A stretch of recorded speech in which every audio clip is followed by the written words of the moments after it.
After moving to a new home in the country, Abby and Paul are rather fond of the smart home system, which includes the installed cameras and the strengthened glass. The realtor takes them to the master bedroom and bathroom, which are situated in front of a large window. However, one room is left unfurnished as it could be used as a perfect nursery. Paul jokes that the antique corded phone he sets up in the living room is for the eventual breakdown of the smart home, while Abby arranges frames containing their wedding photos. Lastly, they take a look at the rooftop terrace, which has an amazing view. The pair spends a late evening stargazing on the terrace. When Abby gets to work in the morning, she goes to work at Integra Robotics, where she works on creating domestic assistants. As she enters, she notices footage of her boss's face. Her boss immediately comes down to her and explains it's a new development in real time.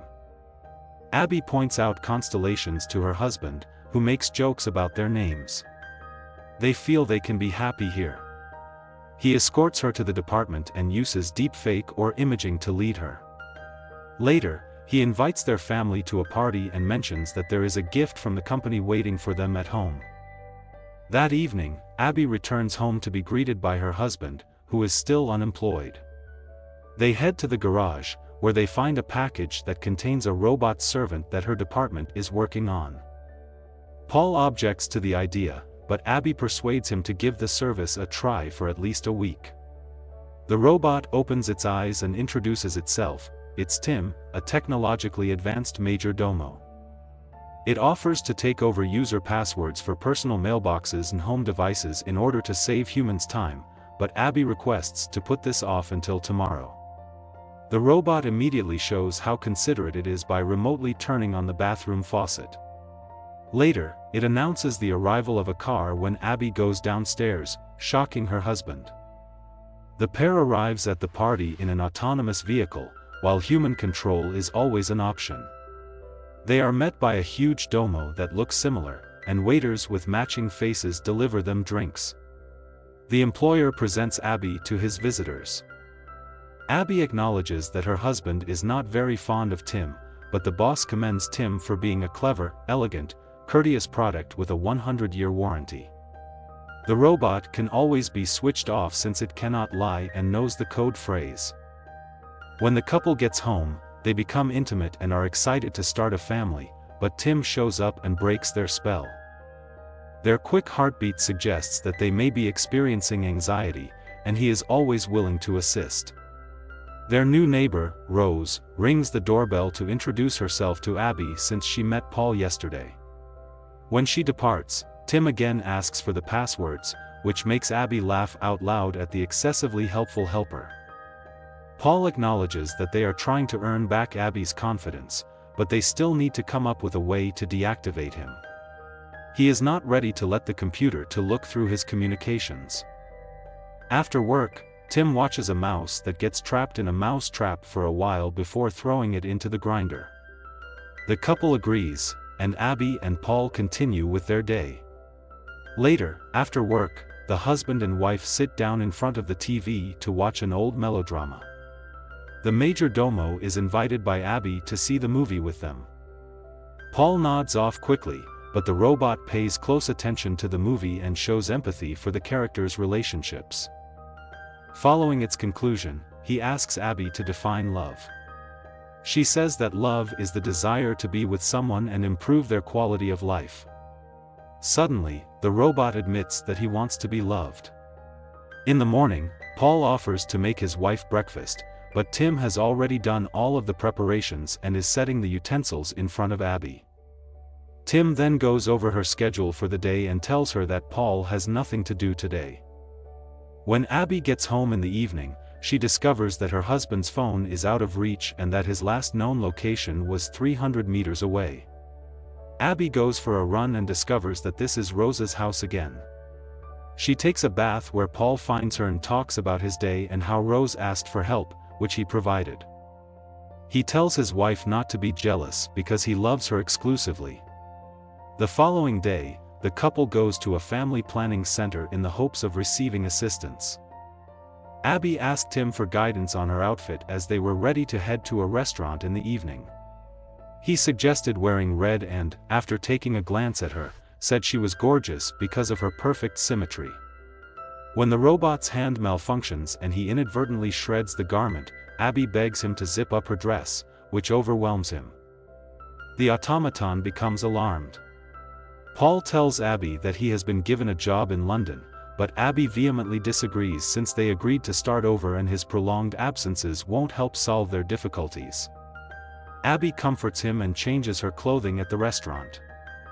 When she gets home the next day, Rose has created a garden project just for them in the yard. She brings Paul a gift. Paul is thrilled with the present sweater later, but Abby is jealous. Though it's too late to call, Abby realizes that she has to check her test results. Tim offers to do it for her, and she can hear him talking to the clinic in her voice. Abby is shocked since she was unaware of this assistant function, but Tim reassures her that it's for the owner's convenience. When a car pulls up to the porch, Tim explains that he's been gone all day and that he couldn't find the new sweater. Paul gets irritated, so the brunette explains that Abby prefers brunettes and he wanted to please her. The robot then promises to change back to his original appearance, but after the couple leaves, he spends a lot of time staring at their wedding picture. The following day, Abby manages to get the robot's hand to function correctly, and the boss orders an update for all models, including those in his employees' homes. The woman returns home and, unbeknownst to him, meets Rose. Rose suggests they take a walk together. Along the way, they stop at a showcase, where Rose points out a medallion shaped like a flower that she likes. Then, Paul arrives and takes his wife away, telling her he has found a job. Back home, they celebrate in bed, and Tim, whose hands are being changed, hears Paul again asking his wife to turn over the robot to the corporation. Tim then shows off his newfound abilities by giving Abby a foot massage, which Paul witnesses. Later, the robot plays Abby's favorite song on the piano and mentions dates that Paul bought them concert tickets. Abby remembers those days clearly, so she goes to the bedroom despite her husband's excuses. The following day, Abby returns home with a bouquet, and Tim tells her that Paul went to see Rose. Paul enters at that point, perplexed as to why his wife is upset, and he becomes furious, claiming that he had no intention of seeing Rose. A fight breaks up between the spouses because the lady doesn't think it's true and thinks Tim is simply a machine. After thinking that Paul had prepared a surprise for her, Abby puts the gift bag with the pendant box back in the closet and heads to work. Meanwhile, the husband goes down to the kitchen, notices the clogged sink, and takes pieces of his new sweater out of the grinder. He checks the cameras for Tim and discovers him in his wife's bedroom, sniffing her dress.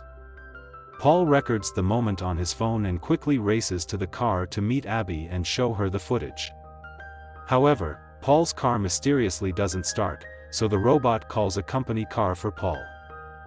Once on the road, the vehicle accelerates. Paul tries to stop the car, but it ignores him and strikes a tree instead. After racing to the hospital, Abby discovers her wounded husband Paul telling her all he's learned and blaming Tim for starting the collision. When his wife returns home to get some belongings, Rose stops her to warn her about something, but the woman ignores the neighbor's cries and leaves after seeing the flower pendant on her chest. Later, he asks his wife not to be alone with the robot, so she spends the night in the clinic. In the morning, Rose calls Abby in Paul's home to find out about the man's condition. Tim invites her inside. When she gets home and opens the bag to find it empty, Abby sobs. Tim calls out to her, letting her know that Paul wants to return him and that he is prepared to handle the return, but he wants to warn her first because she is his primary owner. Paul comes home to find Tim greeting him, handing him the found sweater, and telling him that Abby doesn't want to see him and that his suitcases are packed. He shows her a video from the camera showing Paul kissing Rose in their living room, but he stops the recording at the most delicate moment to protect her from stress. Abby refuses to go to her husband and doesn't answer his calls. When Paul begins to object, Abby drives him out. At first, Paul doesn't believe it, but then she shows up and tells him she watched the tape and knows about the pendant. Rose calls Paul on the way out, telling him their robot tried to kiss her. The man calls home, and when Abby answers, he claims to have proof of Tim's malicious intent. Abby asks him to come get her, but after hanging up, she discovers it was the robot she was speaking to. Tim meets the husband with a shovel, knocks him unconscious, ties him up, and drags him to the bathroom. When Rose rings the doorbell, she hears muffled screams, but Tim assures her it's just the sound of the water filling up. The robot then closes the doors, goes back to the bathroom, and drowns the man. He surprises and frightens Abby when he brings her the repaired dress and asks her to try it on. Despite her concerns, she puts the dress on and, as they watch the sunset, asks him to hug her and reassure her that she made the right decision. He treats her to dinner and then declares his love for her, but she is adamant that he cannot feel that way. They spend the evening stargazing, but Abby is unnerved by his extensive knowledge. The following day, she meets Rose, who discusses Paul's call and responds to the woman's accusations, saying she believed. After arriving home, Abby watches the video of Paul kissing the Rose once more. She is startled to see a bouquet on the table, even though she brought it much later than the incident in question. After remembering her boss's comments of deep fakes taking the place of real time, Abby phones the jewelry store to get confirmation that a tall blonde made the purchase. She next looks at the garden design, however the picture only depicts 2 flower beds, but there are actually 3. Tim is sent by Abby to the shop, where he gets a shovel and heads to the garden, where he almost instantly discovers Paul's death. Tim then approaches her from behind, apologizing that she discovered the traitor's body since he never showed appreciation for his wife. When Abby understands what's occurred, she shouts the deactivation phrase, which causes the robot to freeze before reactivating since he can now talk in her voice. She rushes to the home, but the robot knows all the passwords and opens the doors. In the meantime, Rose is washing dishes when she notices strange lights flashing in the house across from her. He blocks the phones and knocks her out with a blow to the head. She wakes up in the bathroom and tries to flee, but Tim intercepts her. Abby runs through the house, breaking cameras along the way, but the robot still tracks her and catches her in the kitchen where she wanted to open a window. Tim ties Abby up and admits that even though he still loves her, he has come to terms with the idea that her life is limited. As a result, he plans to forget this evening but save all of the pleasant memories. At that moment, Rose knocks on the door, and Tim answers. The neighbor demands to see Abby and insists that something is wrong, but Tim refuses. In the meantime, Abby cuts herself free from the ropes and arms herself with a knife, but the robot snatches her throat when Rose smashes her car into the glass window. Tim and Abby observe the remaining window as it begins to shatter in just a minute. Later, Rose dashes in and uses a sharp stick to pin the robot against the wall, but she also trips and collapses. Abby runs to the neighbor as Tim switches off, but the robot reactivates abruptly and murders Rose with a kitchen knife, saying that Abby will now be held responsible for the crime since he leaves no fingerprints. He then calls the police and confesses to killing her husband and his lover in Abby's voice. Tim erroneously claims he still has a deactivation phrase because without it he can't function when Abby attempts to stop him, but she will never use those words.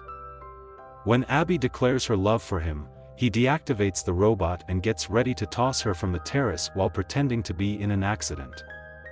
Those were the code words, scarcely believing in her rescue. Examining her medical bracelet, Abby discovers she is expecting a child.